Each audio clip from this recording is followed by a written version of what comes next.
이번 시간에는 모집단과 표본에 대해서 공부를 한번 해보도록 하겠습니다.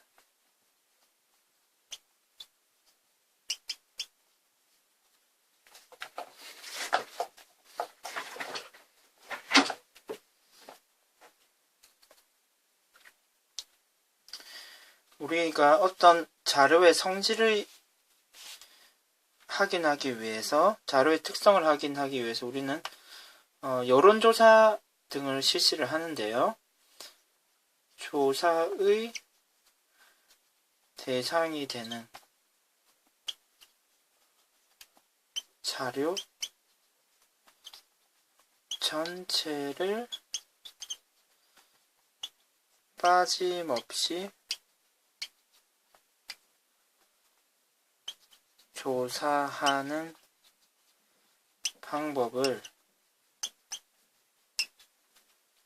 전수조사라고 합니다. 전수조사.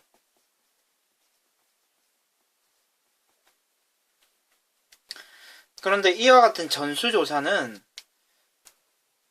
모든 대상이 되는 자료를 조사해야 되기 때문에 시간이 많이 들겠죠. 그리고 노력과 비용 투자도 많습니다. 특히나 전수조사가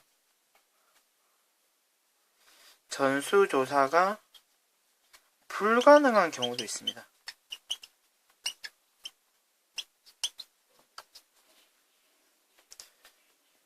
예를 들어서 전구의 수명을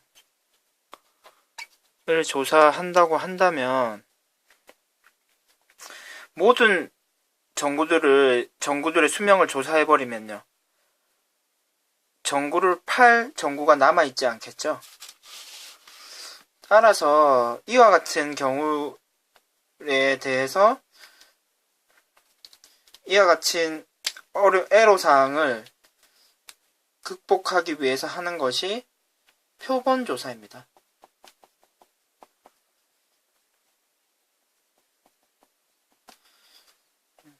전수조사의 대상이 되는 집단을 모집단이라고 하는데요. 이 모집단에서 일부를 추출을 합니다. 대상이 되는 자료를 추출을 하면, 추출을 한 것을 표본이라고 하는데요.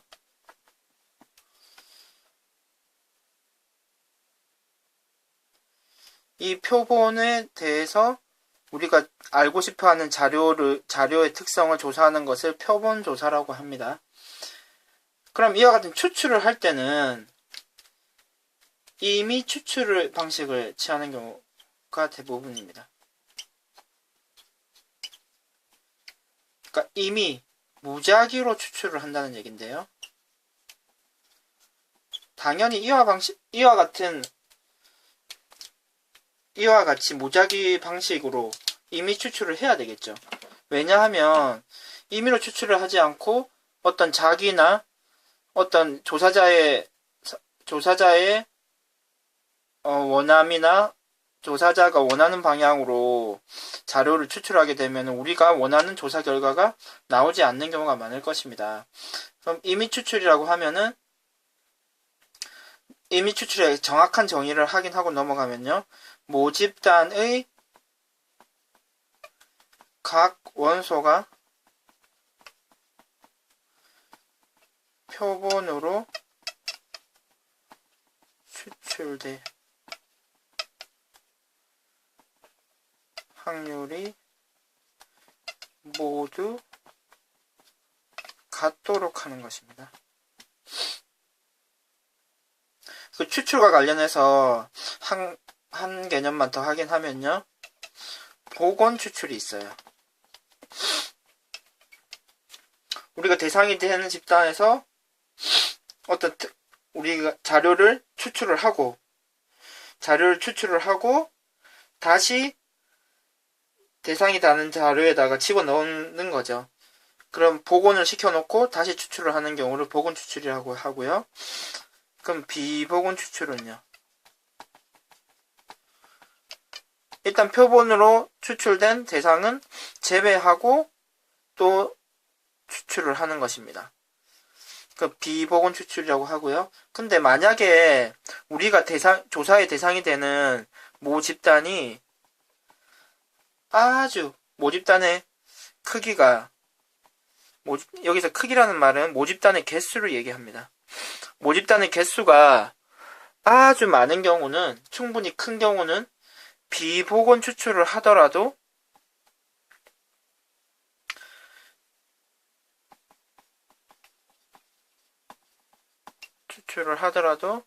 복원 추출을 한 것으로 간주를 합니다.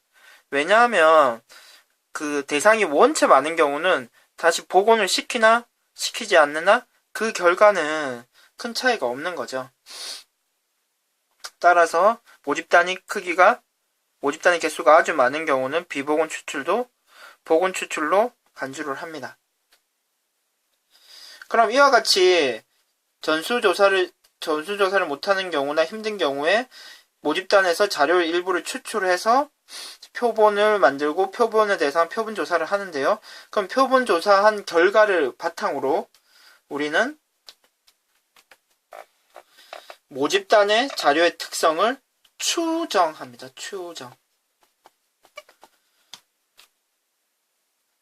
통계적 추정이라고도 하는데요.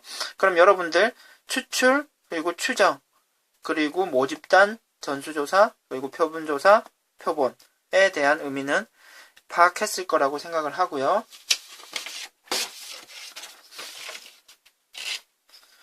그러면 다음으로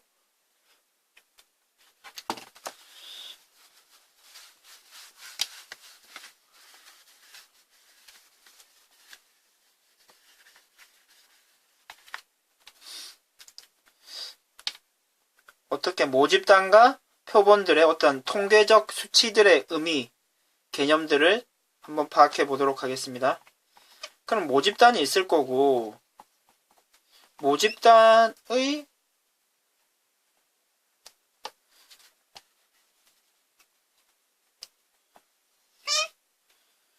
모집단의 평균이 있겠죠. 그걸 모평균이라고 합니다. 그리고 모집단의 분산도 있겠죠. 모분산이라고 하고요. 그리고 모집단의 표준 편차도 존재할 것입니다. 모표준 편차라고 합니다. 그럼 이와 같은 모집단에서 개수를 정하겠죠. 개수를 정해서 표본을 추출을 합니다. 그러면 표본이 하나만 나오는 건 아니고 되게 다양하게 여러 개가 많이 나오겠죠. 그러면 하나의 표본을 추출했다고 생각했을 때 그러면은 표본 하나는요. 표본이 하나도 표본 평균. 표본을 추출해서 계산한 평균을 표본 평균이라고 합니다. 그럼 표본 평균 같은 경우에는 한 가지만 존재하는 건 아니겠죠. 우리가 표본을 다양하게 추출할 수 있기 때문에 당연히 표본 평균도 다양하게 존재를 할 것입니다. 그럼 표본 평균은 어떻게 계산하면 되나요? 우리가 다양한 자료들 여러 자료가 뽑혔을 텐데 다 더해서 n으로 나눠주면은 표본 평균이 되겠죠. 그리고 우리가 표본의 분산도 계산할 수가 있을 것입니다. 표본의 분산을 표본 분산이라고 하고요. 그리고 표본의 표준 편차도 있겠죠. 보통 S로 표시를 합니다. 그럼 여기서 한 가지 짚고 넘어갑시다. 보통 이제 표본 평균을 구하고 표본의 분산을 구할 때 우리는 다음과 같은 방법을 취하죠. 별량을 평균으로 빼고 제곱을 해주는 거죠. 별량을 평균으로 빼고 편차를 구해서 제곱을 해주는 거고요. 그렇게 해서 마지막까지 이 작업을 해주고요. 그때 나누기 얼마나 해주나요? 보통 나누기 n을 해주죠. 근데 여기서는 표본 분산을 구할 때는 빼기 1을 해줍니다. 빼기 1을 해준 n 빼기 1을 나눠주고 이것을 표본 분산이라고 하는데요. 왜 이거는 n을 나누지 않고 n 빼기 1로 나누느냐? 그 이유는 우리가 표본 분산을 구하는 이유는 모집단의 모분산을 추정하기 위해서 표본 분산을 구하는 경우가 많습니다. 따라서 그러면 우리가 구하는 표본 분산은 모분산과 차이가 적으면 좋겠죠. 그 차이를 줄이기 위한 통계적 기법이 n이 아닌 n-1로 나누어 주는 것이라고 여러분들은 기억하면 됩니다. 그러면 지금까지는 아마 모집단의 평균 분산 표준 편차 그리고 표본의 표본 평균 표본 분산 표본 표준 편차 이렇게 확인하면 되고 지금부터 조금 집중해서 들어주시기 바랍니다. 그러면 우리가 이 모집단이 있고 그 대상에 대해서 표본을 이렇게 추출을 해서 표본 평균을 계산을 하면 이 표본 평균은 여러 개가 나올 것입니다. 만약에 우리가 수능 시험을 예로 들어볼까요? 수능 시험 친 인원이 막 50만 명이다. 아주 많은 수죠. 그러면은 100점도 아주 많고 빵점도 아주 많겠죠. 근데 만약에 표본을 제가 100명을 뽑는다고 생각을 하면은 이 100명이 우연의 일치로 모두 다 100점이 뽑힐 수도 있을 것입니다. 그럼 표본 평균이 어떻게 될까요? 그렇죠? 100이 될 것입니다. 그리고 만약에 100명을 뽑았는데 빵점을 받은 사람 100명을 뽑을 수도 있겠죠. 예를 들어 우연의 일치겠죠? 그럼 표본 평균이 0이 될 것입니다.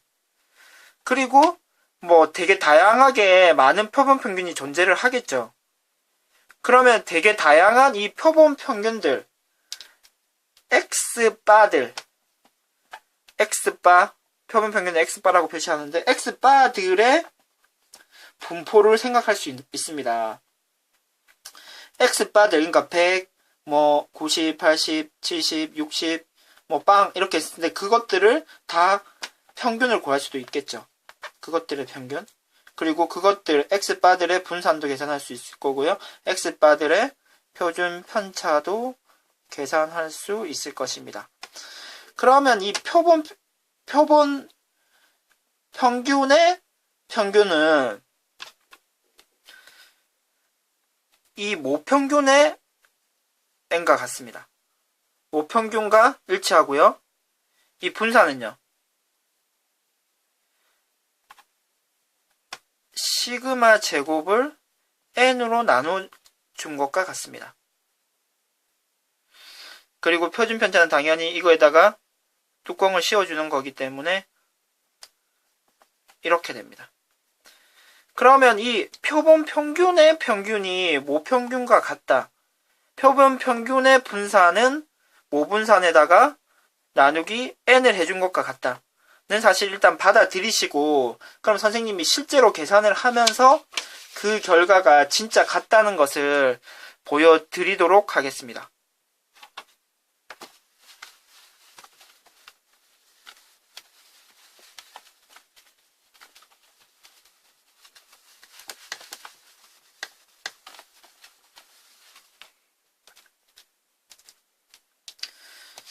그러면은 이 모집단이라고 할 수 있는 것을 1, 2, 4, 6 이렇게 4개로 한번 잡아봅시다. 그러면 우리가 모집단의 평균은요. 뭐 일반적으로 4개를 더해서 4로 나누어주면 되겠죠. 그럼 3이 되고요. 모분산은요. 0에서 편차 계산하고요. 편차 계산하고요. 편차 계산하고요. 편차 계산해서 4로 나누어주면 5가 되네요.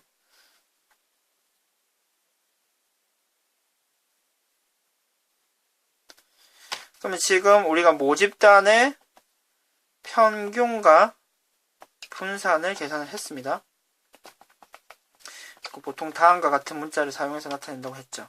그러면은 우리가 복원으로 표본의 크기가 2인 개수 2개를 한번 뽑아서 그거에 표본 평균을 한번 계산을 한번 해봅시다.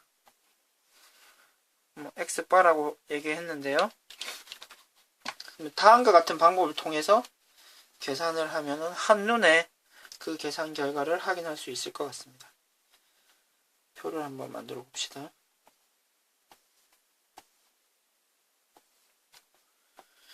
그러면 우리가 2개를 뽑기 때문에 첫 번째 거가 0, 2, 4, 6이 나올 수 있죠. 그리고 두 번째 거는요. 복원이기 때문에 역시 0, 2, 4, 6이 나올 수 있습니다. 그럼 0, 0이 나왔을 때는 표본 평균은요. 2개를 더해서 나누기 2를 해주는 거죠. 0이 되겠네요. 2개를 더해서 나누기 해주는 거고 2개를 더해서 나누기를 해주는 겁니다. 2개를 더해서 나누기 해주면 3이 되고요.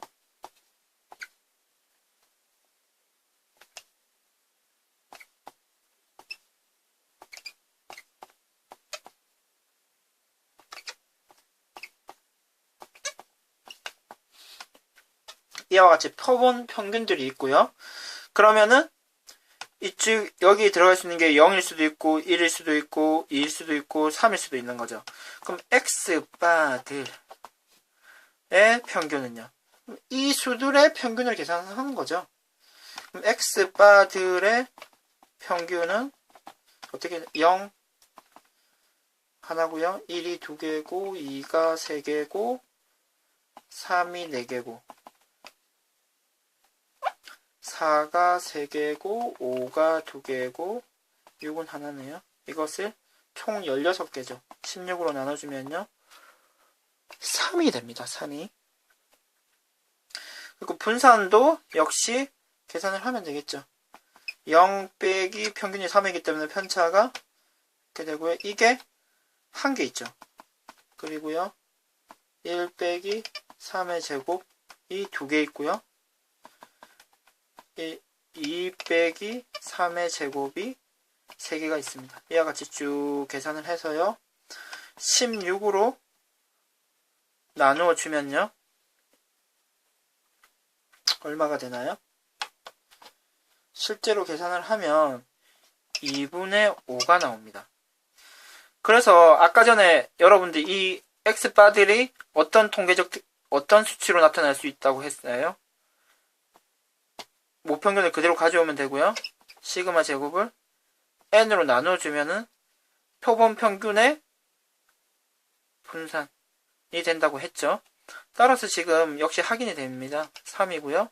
5를 2로 나누어준 것이 표본 평균의 분산이 되는 겁니다. 이렇게 확인이 되니까 여러분들은 앞으로 이제 받아들이고 그대로 사용을 해주시면 되고요. 이와 같은 상황을 다음과 같이도 당연히 계산을 할 수가 있습니다. 여러분이 배웠던 내용이고 앞으로 이와 같이 이렇게 나오는 경우보다는 이렇게 표시되어 있는 경우가 많을 것입니다. 지금 이 가질 수 있는 이 숫자들을 확률 변수라고 생각할 수도 있겠죠. 그러니까 X바라는 숫자가 가질 수 있는 수들은 어떤 수들인가요? 0일 수도 있고요. 1일 수도 있고요. 2일 수도 있고요. 3일 수도 있고요. 4일 수도 있고요. 5일 수도 있고 6일 수도 있죠.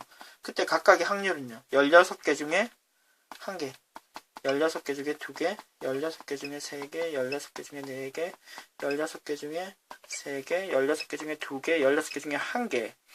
따라서 그러면 EX는요. X바의 평균은 위아래를 곱해서 다 더하면 되죠. 계산을 하면요. 실제로 계산을 한번 해보도록 하세요. 3이 나오고요. X바의 분산은요. 곱해서 더하고, 곱해서 더하고, 곱해서 더하고, 곱해서 더해서, 제곱을 해서 곱하죠. 제곱을 해서 곱하고요. 제곱을 해서 곱하고, 빼기, 우리가 계산한 원래 평균의 제곱을 빼주면 되죠. 실제 계산을 하면요. 2분의 5가 실제로 이런 식으로도 나오는 것을 확인할 수 있습니다.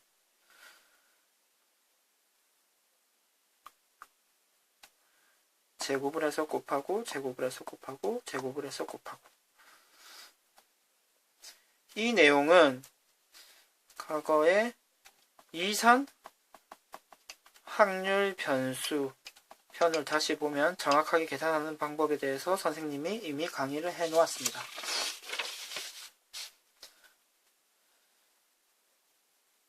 지금까지 배운 내용을 정리를 하고 수업을 마치도록 하겠습니다.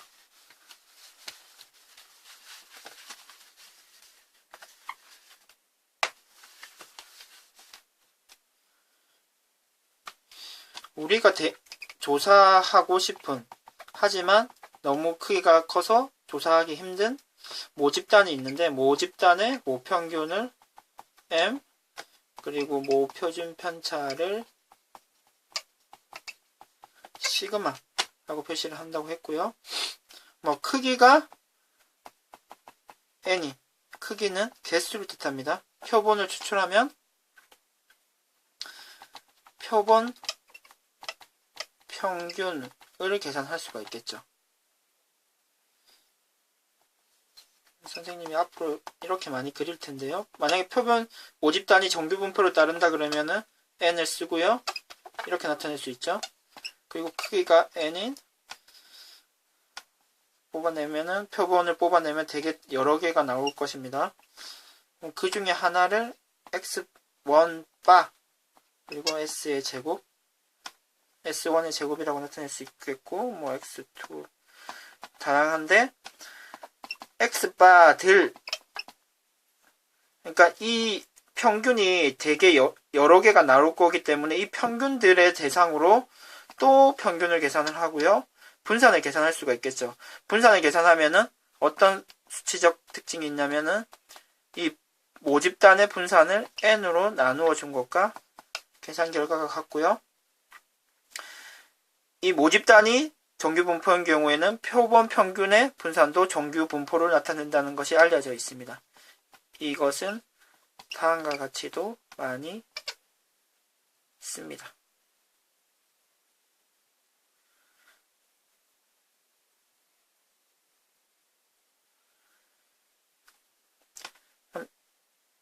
이 표현을 다음과 같이도 많이 씁니다. x바의 평균, 그래서 m, x바의 분산이 그러면 시그마 제곱을 n으로 나눈 걸 것이고요.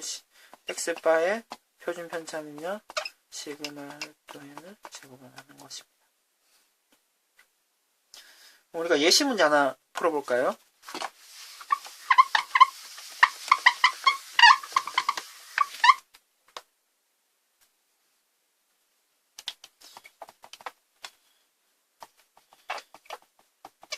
문제가 나오면 여러분들은 그 문제에서 나오는 수치들이 이 동그라미